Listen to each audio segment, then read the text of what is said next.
Hello students, welcome to Krishna एटू मंत्रा। बच्चों, हम लोग जो अभी क्लास ले रहे हैं वो सीरीज चला रहे हैं बिहार पॉलिटेक्निक इंट्रेंस टेस्ट के प्रीवियस ईयर का। इससे पहले हम 3 लेक्चर में बिहार पॉलिटेक्निक इंट्रेंस टेस्ट 2020 का क्वेश्चन पूरा डिस्कशन किए थे। अभी जो हम लोग ले रहे हैं लेक्चर वो आपको 2019 का लेक्चर ले रहे हैं। ठीक इस 2019 में प्रीवियस ईयर में आपको जो क्वेश्चन पूछा गया है मैथमेटिक्स से वो लेते हैं। आपको पिछले क्लास में बताया था कि बिहार पॉलिटेक्निक इंट्रेंस टेस्ट में आपको फिजिक्स पूछता है, केमिस्ट्री पूछा जाता है और मैथ पूछा जाता है। और फिजिक्स जो है 1 से लेके 30 तक और केमिस्ट्री जो था 31 से लेके 60 तक और 61 से लेके 90 तक मैथ पूछा जाता है। तो 61 से जो भी सीरीज स्टार्ट होगा आपको मैथ्स का सीरीज स्टार्ट होने वाला है। ठीक, तो हम लोग अभी क्वेश्चन लेके चलते हैं 61 नंबर पे। ठीक, तो 61 नंबर का क्वेश्चन देखो क्या कहता है। 61 नंबर क्वेश्चन कह रहा है कि वह लघुत्तम संख्या ज्ञात कीजिए जिसमें 12, 18, 36 और 45 से विभाजित किए जाने पे 8, 14 और 32 और 41 शेष रहे। तो आप गौर करो, 12 में से 8 माइनस करो, ठीक, उसके बाद 18 में से 14 माइनस करो और 36 में से 32 माइनस करो या 45 में से 41 माइनस करो। सभी को माइनस करो तो क्या मिलेगा आपको 4। सभी में माइनस करोगे तो देखो क्या मिल रहा है 4। ये 4 जो मिल रहा है तो आप क्या करो 12, 18, 36 और 45 को एलसीएम लो और जो एलसीएम लोगे जो नंबर आएगा उसमें से 4 माइनस कर देना। उस नंबर में आप डिवाइड करोगे तो सभी नंबर में क्या बचेगा, ये रिमाइंडर बच जाएगा। किसी भी नंबर से इस नंबर से डिवाइड करो तो ये रिमाइंडर बच जाएगा। तो पहले 2 से लगा दो, कितना हो जाएगा 6, उसके बाद 9, 18, 45। आप एलसीएम आता है 1, ये प्राइमरी स्कूल वाला चीज है लेकिन फिर भी हम आपको बना देते हैं। ठीक, 2 से कर देंगे कितना होगा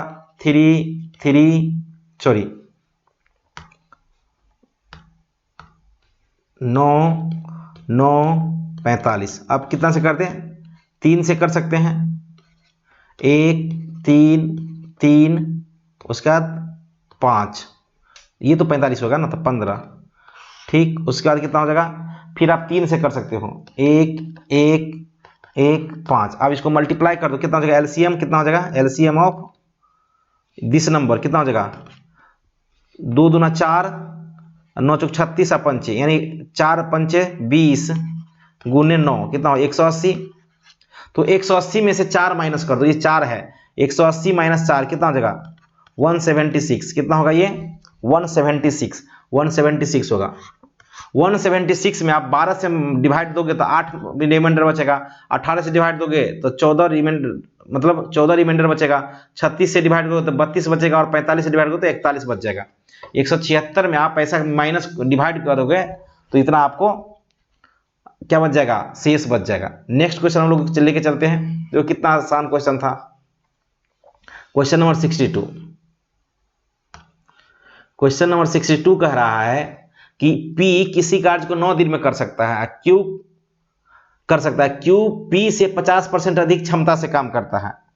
ठीक, तो Q उसी कार्य को कितने दिन लगेंगे। मान लो P का क्षमता कितना है, P का क्षमता मान लेते हैं आपको 1 यूनिट है, 1 यूनिट मान लेते हैं। ठीक, तो Q की क्षमता कितना हो जाएगा, Q का क्षमता हो जाएगा 1 यूनिट में आप क्या कर लोगे 50% ऐड कर दे, 50% ऐड कर दोगे, सॉरी 50% ऐड कर 50/100 यानी क्या हो जाएगा 1 प्लस 50 दूना 100 यानी 1/2 यानी कितना हो गया 3/2 यूनिट। अगर P 1 यूनिट काम करता है तो मतलब Q कितना यूनिट काम करता है 3/2 यूनिट। अर्थात मान लेते हैं P किसी काम को 3 घंटा में काम करता है, 3 आवर लगाता है, 3 दिन लगाता है। ठीक, किसी काम को 1 यूनिट काम करने में 3 दिन लगाता है तो उसी काम को Q कितने दिन लगाएगा, उस काम को Q कितने दिन लगाएगा 2 दिन लगाएगा, क्योंकि इससे कितना 3/2 काम कर रहा है ना ज्यादा, यानी आपको 2/3 यूनिट लगा देगा, 2/3 यूनिट लगा देगा। नहीं, किसी काम को अगर यूनिट में दिन लिख दो, किसी काम को अगर मान लेते हैं P किसी क्षमता को किसी 1 यूनिट को 3 दिन लगाता है तो Q उसी यूनिट को कितना 2/3 दिन में लगाएगा। तब मान लेते हैं P किसी काम को कितने दिन में करता है, P किसी कार्य को 9 दिन में करता है, P किसी कार्य को कितना दिन लगाता है 9 दिन लगाता है। तो Q उसी काम को क्या करेगा, उससे कम दिन में कर देगा ना। जो काम वो 3 दिन में करेगा वो 2/3 दिन में, 2 ही दिन में कर देगा। तो कोई किसी काम को 9 दिन में लगाता है, क्यों? तो क्या होगा 2/3 या 3 थी 9। किसी काम को कितने दिन लगाएगा? वो 6 दिन लगाएगा। अगर P किसी काम को 9 दिन लगाता है तो Q किसी काम को कितना दिन लगाएगा? 6 दिन। यानी कितना ऑप्शन होगा? 6। नेक्स्ट क्वेश्चन करते हैं हम लोग। ठीक, नेक्स्ट जा देखो, ये कह रहा है नेक्स्ट क्वेश्चन नंबर 63, कह रहा है 7 सेंटीमीटर आधार वाले कोई 24 सेंटीमीटर शंकु है। आधार और शंकु समझते हो, मतलब क्या? आपको शंकु कुछ यूं दिखेगा, ये शंकु है मान लेते हैं। जैसे बर्थडे कैप हुआ, उसके बाद आपको जो आप आइसक्रीम खाते हो कोन में, इसी को शंकु बोलते हैं, है ना। शंकु मतलब कोन। ठीक, इंग्लिश में क्या बोलते हैं? शंकु को कोन। ठीक, तो 7 सेंटीमीटर रेडियस वाले है। ये रेडियस कितना हो जाएगा आपको? 7 सेंटीमीटर। R = 7 हो गया, 7 सेंटीमीटर। इसकी हाइट कितनी दी हुई है आपको? 24 सेंटीमीटर। तो ये हाइट है, तो ये आपको क्या हो जाएगा? L। ये आपको हो जाएगा L। कोई दिक्कत? तो L कितना हो जाएगा? पाइथागोरस लगा दो। L हो जाएगा 24 का स्क्वायर प्लस 7 का स्क्वायर = हो जाएगा 25। 24 का स्क्वायर प्लस 7 का स्क्वायर हो जाएगा 625। दोनों को ऐड करोगे तो ये हो जाएगा 25 सेंटीमीटर। L कितना होगा? 25। H कितना होगा? 24। R कितना होगा? 7। अब क्या कह रहा है कि 24 सेंटीमीटर ऊंचाई वाले शंकु को तैयार करने के लिए कितने क्षेत्रफल लोह चादर की आवश्यकता है? यानी इसका बेस भी चाहिए और इसका कर्व सरफेस ही रहेगा। तो टोटल एरिया कितना हो जाएगा? टोटल एरिया ऑफ शंकु मतलब कोन। शंकु को क्या बोलते हैं? कोन। πRL plus πr²। πr², ये फॉर्मूला आप पढ़े होंगे। πRL plus πr²। ठीक, πRL प्लस πr²। तो ये फॉर्मूला आप पढ़ेंगे कितना? पाई। अच्छा, आंसर पाई में है कि नहीं देख लो, चेक कर लो। तो कैंसर है यूनिट में है, तो आप यूनिट कर लेंगे, कोई दिक्कत नहीं। पाई मतलब 22/7। 22/7 इंटू R कितना है? 7 गुने L कितना है? 25 प्लस ये कितना होगा? 22/7 गुने R कितना है? 7 गुने 7। एक साथ से एक साथ कैंसिल, एक साथ से 7 कैंसिल। ये 25 को और 22 को मल्टीप्लाई करो, 25 और 22, ये कितना होगा? 550 हो जाएगा ना। 25 गुना 50 50, यानी 550। कोई दिक्कत? यानी ये हो गया 550 प्लस 22 7 154 होता है। 7 में 14 के 4 हाथ में 1 7 1 15, यानी हो जाएगा 4। ठीक, अब 5 5 10 के 0 हाथ में 1 7 6 और 1 7, 704 सेंटीमीटर स्क्वायर आंसर होना चाहिए। 704 ऑप्शन में है, चेक करो तो 704 आंसर सी। कौन सा ऑप्शन हो गया? सी। देखो, ये था कि 7 सेंटीमीटर त्रिज्या वाले 24 सेंटीमीटर शंकु को तैयार करने के लिए कितने क्षेत्रफल लोह की आवश्यकता होगी? तो 704 यूनिट। कितना बढ़िया क्वेश्चन था, क्योंकि 10th में तो एक फेमस क्वेश्चन है। 10th में अपने आप में ये फेमस क्वेश्चन है, आप गौर करना। ठीक, 10th में ये फेमस क्वेश्चन है। ठीक, नेक्स्ट क्वेश्चन पे हम लोग चलते हैं। नेक्स्ट क्वेश्चन, ये 64 क्वेश्चन नंबर 64 जा देखते हैं क्या कह रहा है। 64 नंबर क्या कह रहा है? अगर बच्चों आपको लेक्चर अगर अच्छा लग रहा है तो चैनल को लाइक कीजिए, सब्सक्राइब कीजिए और अपने दोस्तों में शेयर कीजिए और कमेंट जरूर कीजिए।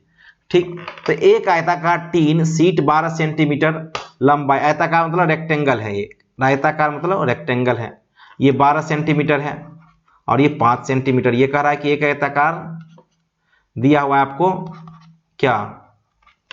एक आयताकार टीन की शीट 12 सेंटीमीटर लंबी और 5 सेंटीमीटर चौड़ी है। इसमें लंबाई को इस प्रकार फोल्ड किया जाए। फोल्ड मतलब क्या होता है? वो आप समझते हो ना, सर्कल बनाना, इसको सिलेंडर बन जाएगा। इसको फोल्ड करोगे तो मोड़ के क्या बन जाएगा? सिलेंडर बन जाएगा, ऐसा बन जाएगा। ठीक, फोल्ड करोगे तो मोड़ के सिलेंडर बन जाएगा। तो ये हाइट तो 5 ही सेंटीमीटर रहेगा, इसमें तो कोई बदलाव नहीं होने वाला। लेकिन ये क्या हो जाएगा? आप सर्कमफ्रेंस, ये क्या हो जाएगा आपको? ये जो हो जाएगा आपको सर्कमफ्रेंस। तो इसका सर्कमफ्रेंस क्या होता है? यानी सर्कमफ्रेंस मतलब परिधि। ये ऊपर से क्या दिख रहा है? सर्कल का परिमाप, परिधि दिखेगा ना, तब वृत्त का परिधि। ये सर्कल क्या हो जाएगा? सिलेंडर का वृत्त का परिधि हो जाएगा। तब परिधि कितना है?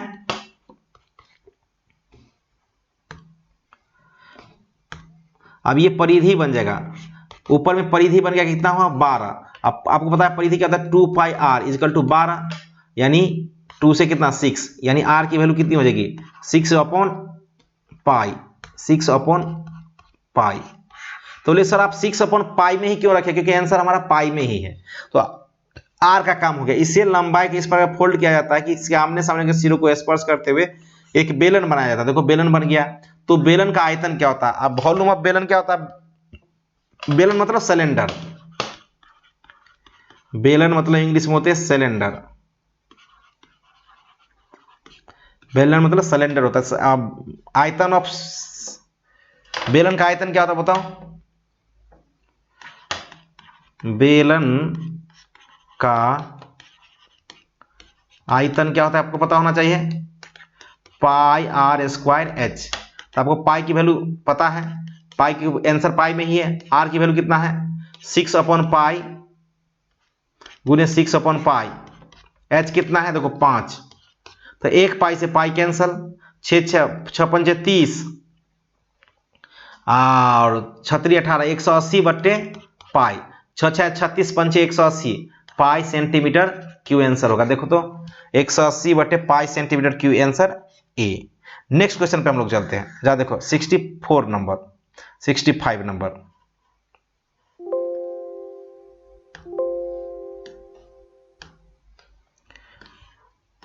सिक्सटी फाइव नंबर कहता है अगर एक व्यापारी अपने स्टोर से खरीदी जाने वाली वस्तु पे 10% का छूट का विज्ञापन देता है, 650 मूल्य का एक कुकर, 500 मूल्य का एक हीटर और 65 रुपये मूल्य का एक बैग खरीदने का ग्राहक को कुल कितनी छूट मिलेगी। यानी टोटल को जोड़ दो, टोटल कितना, टोटल अमाउंट कितना हो जाएगा, टोटल अमाउंट कितना हो जाएगा आपको 650 प्लस 500 प्लस 65, ये कितना हो जाएगा आपको 5 6 5 11 के खाते में 1 6 6 1215 रुपया। 1200 आर एस कितना हो गया, टोटल अमाउंट हो गया 1215 रुपया। अब 1215 पे 10% का छूट देता है, यानी 1215 ऑफ 10%, 1215 का 10% छूट की बात कर रहे हैं, कितना छूट देगा है ना, कितना छूट देगा ये, ठीक। तो 1215 पे 10%, यानी 10/100, 1 0 से 1 0 कैंसिल कर दो, तो एक शून्य रहा था, कितना होगा 121.50, यानी इसमें कुछ नहीं तो जीरो, आर एस यही आंसर होगा, आर एस 121.50, 121.50 डी आंसर हुआ। कितना बढ़िया क्वेश्चन है। नेक्स्ट क्वेश्चन पे हम लोग चलते हैं। जाइए देखो, ये कह रहा है कि 66 कह रहा है आयु में 8 वर्ष का अंतर होने पर दो भाइयों का आयु का योग 10 वर्ष के बाद दोगुना हो जाता है, जो हो जाएगा। तो छोटे भाई और बड़े भाई को आयु का बताए, तो छोटे भाई का आयु मान लेते हैं, छोटे भाई का आयु मान लेते हैं, छोटे भाई का आयु इक्वल टू x वर्ष मान लेते हैं, कोई दिक्कत। तो बड़े भाई का कितना हो जाएगा, बड़े भाई का आयु कितना हो जाएगा x + 8 वर्ष, नहीं दोनों में अंतर 8 वर्ष का है, तो जब ये दोनों में वर्ष अंतर 8 वर्ष, तो पहला अगर 1 साल का तो दूसरा 9 साल का होगा ना, चाहे पहला जन्म लिया था दूसरा 8 साल का होगा तब जन्म लिया होगा, तो दोनों का अंतर 8 साल का हो गया। अब क्या कह रहा है, दोनों भाई का आयु का योग अकॉर्डिंग टू क्वेश्चन, यानी प्रश्नानुसार 10 वर्ष बाद दोगुना हो जाएगा। तो बड़े भाई को 10 वर्ष के बाद एज कितना हो जाएगा x + 10, छोटे भाई का एज कितना हो जाएगा x + 10, क्यों 10 साल बाद की बात कर रहा है।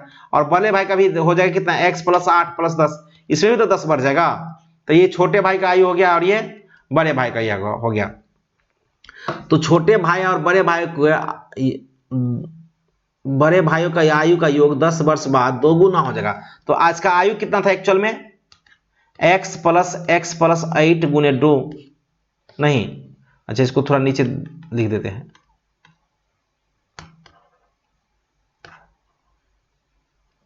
कितना हो जाएगा आपको x + 8 इंटू 2 तो ये कितना होगा x + x कितना 2x, अब प्लस 10 प्लस 18 10 28 इक्वल टू कितना होगा x plus x 2x into 2 कितना 4x हो जाएगा ना। अब प्लस 16 तो 2x इधर जाएगा तो कितना हो जाएगा, अगर मान लो ये 4x है 2x इधर कितना होगा 2x और ये 28 है तो 16 है तो कितना होगा 12, 16 12 कितना होता है 28, तो 6 दूना 12, यानी छोटे भाई का आयु कितना हुआ 6 वर्ष,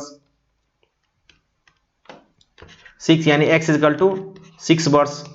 छोटे भाई की आयु 6 वर्ष है तो बड़े भाई को कितना होगा x प्लस 8 इक्वल टू कितना 14 वर्ष। अब क्या कह रहा है, छोटे भाई कितना है x अपॉन बड़े भाई का आयु का अनुपात यानी x प्लस 8 यानी कितना होगा 6/14 यानी 3/7, 3 दूना 6 और 7 दूना 14, 3/7 आंसर होगा। 3:7 कौन सा ऑप्शन है बी, 3:7 आंसर बी। कितना बढ़िया क्वेश्चन है। ठीक, नेक्स्ट क्वेश्चन हम लोग चलते हैं 67 नंबर क्वेश्चन नंबर 67। अब क्या कर रहा है, एक स्कूल में 30 शिक्षकों में से 60 वर्ष की आयु का एक शिक्षक सेवानिवृत्त हो गया, उसके स्थान पर 30 वर्ष की आयु का एक अन्य शिक्षक का नियुक्त किया गया, तो परिणाम शिक्षकों के माध्य ज्ञात करो। मान लेते हैं 30 शिक्षकों का माध्य क्या होगा, माध्य मान लिए m, माध्य मान लेते हैं x, कोई दिक्कत। और 30 शिक्षकों का पूरा उम्र, 30 शिक्षकों का माध्य मान लेते हैं अगर x है तो x इक्वल टू क्या होगा 30 शिक्षकों का कितना होगा पूरे उम्र, 30 शिक्षकों का उम्र कितना होगा मान लेते हैं m अपॉन 30, कोई दिक्कत। 30 शिक्षकों का उम्र कितना होगा m अपॉन 30। अब क्या कह रहा है, अकॉर्डिंग टू क्वेश्चन 30 में से क्या कर देंगे x मीन, न्यू मीन क्या होगा न्यू माध्य मतलब x, न्यू मीन क्या होगा, यानी इसको मान लेते हैं x1। ये जो होता है आपको x1 क्या हो जाएगा, अगर इसमें से क्या कहता है 60 वर्ष की आयु को हटा दिए तो 60 वर्ष की आयु को हटा दो, तब कहता है 30 को ऐड कर दे तो 30 को ऐड कर दो अपॉन इसका भी ये नंबर ऑफ व्यक्ति कितना है 30 ही ना है, क्योंकि टीचर तो एक गया तो एक आ गया, तो 30 का ही माध्य निकालेंगे। तो 60 वर्ष घटा दिया 30 वर्ष ऐड कर दिए तो x1 इक्वल टू कितना हो जाएगा आपको, x1 इक्वल टू क्या हो जाएगा आपको x माइनस 30 अपॉन कितना 30, अलग अलग कर दो तो x/30 और -1 यानी x1 इक्वल टू कितना हो जाएगा, ये क्या दिख रहा है m/30 होगा ना, अच्छा ये x है सॉरी ये m होगा, m माने है ना यहाँ तो m मान लो इसको, कोई दिक्कत नहीं। तो ये हो जाएगा आपको m, तो m/30 कितना दिया हुआ है x -1, ये देखो ये न्यू माध्य है, तो जो एक्चुअल में इसका मीन कितना था x था, तो इसमें क्या हो गया अब एक घट गया ना, तो न्यू मीन कितना होगा, एक साल की कमी हो गया ना, माइनस हो रहा है इसलिए एक वर्ष की कमी हो जाएगा, घट जाएगा, एवरेज क्या हो जाएगा एक वर्ष कम हो जाएगा। देखो एक वर्ष कम हो रहा है एक्चुअल मीन में, न्यू मीन जो है एक्चुअल मीन से एक कम है, दैट मीन्स एक वर्ष कम हो जाएगा। नेक्स्ट 68 देखो 68 क्या रहेगा, गीता 1.34 किलोमीटर की दूरी का एक बंदूक से गोली चलाई जाती है, वो 4 सेकंड बाद आवाज सुनाई देती है, तो आवाज की यात्रा करने की गति क्या होगा, यानी डिस्टेंस कितना है, दूरी कितना है, दूरी मीन्स डिस्टेंस 1.34 किलोमीटर। अच्छा देखो सभी क्या है किलोमीटर में है और ये आंसर क्या है मीटर पर सेकंड में, तो क्या कर देंगे 1000 से मल्टीप्लाई कर देंगे, 1000 से अगर मल्टीप्लाई कर दिए तो ये क्या हो जाएगा मीटर में हो जाएगा, कोई दिक्कत। 1000 से मल्टीप्लाई करने पे क्या बन जाएगा, ये मीटर में बन जाएगा, यूनिट नहीं, 1.34 किलोमीटर को अगर 1000 से मल्टीप्लाई करें तो मीटर में बन गया। अब क्या करें, टी दिया हुआ, टाइम कितना दिया हुआ है, समय टाइम कितना दिया हुआ है आपको 4 सेकेंड, ठीक कोई दिक्कत। तो आपको पता होना चाहिए स्पीड बराबर क्या होता है, स्पीड बराबर फॉर्मूला होता है distance upon time, distance upon time. तो डिस्टेंस आपके पास कितना, इतना 1.34 गुने 1000 बट्टे कितना टाइम कितना 4 सेकेंड, तो एक शून्य से कट कर दो कितना हुआ 100, तो 1 से 1 2 जीरो कैंसिल हो गया, कोई दिक्कत, यहां तक कोई दिक्कत नहीं। और ये देखो मल्टीप्लाई कर दो, 4 से डिवाइड कर दो, 4 तिये 12, 3 4 तिये 12 1 4 4 तिये 12.205 गुने 10, कोई दिक्कत। अब ये डेसिमल से कट कर दो, चाहे इसकी कोई दिक्कत नहीं, ये डेसिमल से कट कर दोगे, ये 134 में डिवाइड किए हैं तो 10 से 10 कैंसिल हो गया, कितना हुआ 335 मीटर पर सेकेंड। आंसर होगा 335 मीटर पर सेकेंड। कौन सा ऑप्शन है देखो, 335 मीटर पर सेकेंड, ए 335 मीटर पर सेकेंड ए। तो कितना बढ़िया बढ़िया क्वेश्चन आपको पॉलिटेक्निक पूछा। थोड़ा आपको समय लग रहा होगा क्योंकि आपको हमें समझाना है, आप कोशिश कीजिए कि इससे फास्ट कैलकुलेशन आप कर पाए घर पे। 2 बार 3 बार एक ही वीडियो को आप देखिए, उसके बाद आपको प्रैक्टिस हो जाएगा, समझ में आ जाएगा बिल्कुल। ठीक, नेक्स्ट क्वेश्चन पे हम लोग चलते हैं।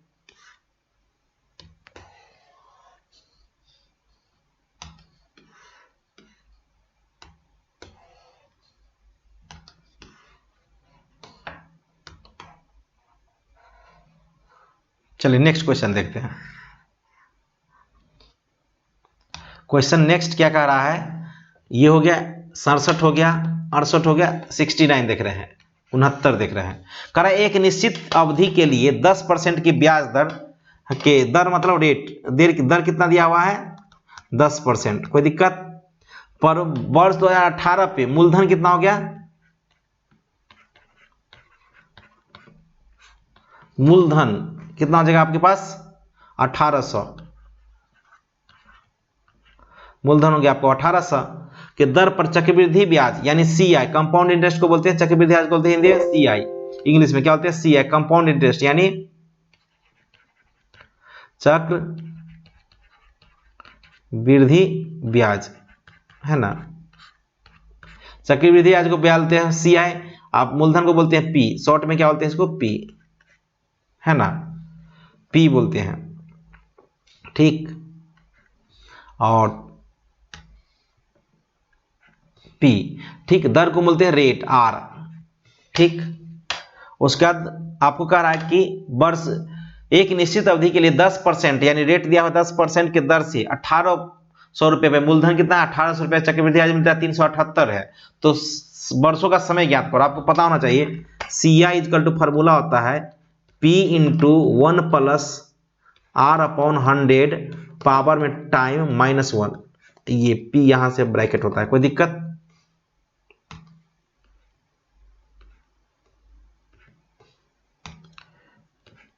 P into 1 plus R by 100 यानी चक्रवृद्धि ब्याज इक्वल टू फॉर्मूला था मूलधन इंटू 1 प्लस दर बाई 100 पावर में टाइम -1। ठीक, तो अब इसको फॉर्मूला चक्रवृद्धि ब्याज दिया कितना दिया हुआ आपको 378 इक्वल टू 1800, कोई दिक्कत, इंटू 1 प्लस आर कितना है 10/100 पावर में t -1, ये 18 से डिवाइड में लिख दो कितना 378/1800, ये माइनस इधर है तो क्या हो जाएगा +1 हो जाएगा, इक्वल टू 10 देंगे 100, 10 प्लस ये कितना हुआ 11 की पावर कितना 11/10 की पावर t, यहां तक कोई दिक्कत 11 की पावर t। अब यहां से देखो ये 378 है तो 6 से डिवाइड करो, 6 से डिवाइड करो कितना होगा 100 और 6 से 6 6 36, 1 6 3 18, सॉरी 6 6 36 1 6 और 6 3 18, है ना, सॉरी गलती हो गया क्या 6 से डिवाइड कर रहे हैं ना, तो 600 नहीं, गलती कुछ हो रहा है। अब जब डिवाइड करो एलसीएम कितना 6 से डिवाइड होगा ना 600, ये +1 है, गलत हो रहा है। हाँ ठीक है, कोई दिक्कत नहीं, 6 3 18, ठीक 6 3 12 6 2 18, 6 से 6 3 18 300 हो जाएगा ना ये। तो अच्छा ऐसे करते हैं ना, पहले ऐड कर लेते हैं तब ठीक रहेगा, पहले ऐड कर लेते हैं तब ठीक रहेगा। पहले ऐड कर लो कितना हो जाएगा, ये 378 प्लस 18 से एलसीएम ले लेते हैं अपॉन 1800 इजकल टू 11/10 की पावर टी। अब इसको जोड़ दो कितना हो जाएगा 8 7 8 3 11 के एक हाथ में 1 3178, ठीक 3178 अपॉन कितना 1800, 3178 प्लस 31 जेड देख लेते एक बार कितना 378/100 यानी अगर 1800 प्लस कितना हो जाएगा ये 378, ठीक है। अब 18 से डिवाइड करो, 18 का 18, ठीक है।